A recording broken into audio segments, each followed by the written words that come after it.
Welcome to another episode of itsieBits, where we're going to take just a little bit of information and stretch it out over a couple minutes. So a very common question in the hobby is the difference between Old World and New World. OW and W, as you'll see it abbreviated. It's actually pretty easy. New World is North and South America. Old World is everything else, mostly referencing Asia, Africa, and Australia. So for a spider to be a New World tarantula, they are native, and again, native is the key word here. A New World tarantula is native to either North or South America. That's it. If it's native to literally anywhere else, it is Old World. Simple as that.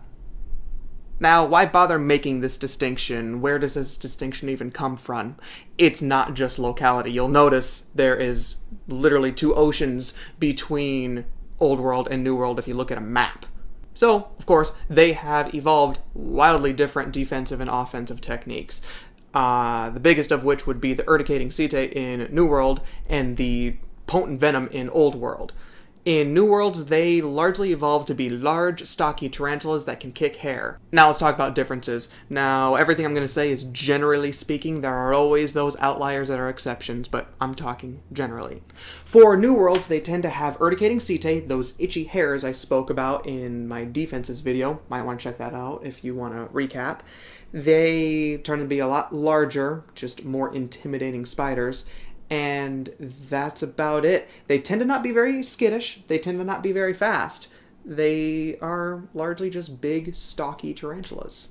For the Old Worlds, they do not have urticating setae. In fact, I can't think of a single example where they do. I'm pretty sure all Old World tarantulas do not have urticating setae.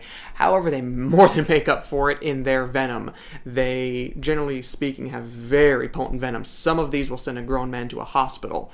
Not a good look, so you do have to be careful with these. They also tend to be much faster. Even the stockier Old World tarantulas will outpace a New World tarantula.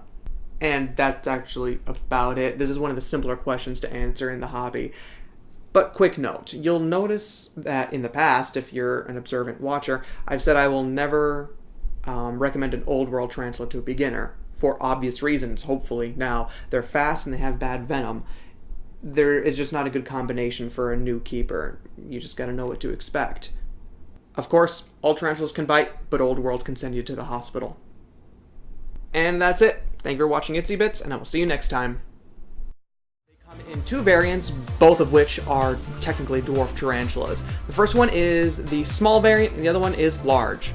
Yeah, they're not very creative with those names. The smalls max out at about 2 to 3 inches, and then the larges max out at about 4 inches, give or take. Don't be fooled though, they are separate spiders, separate species, that is. They are just morphs of each other.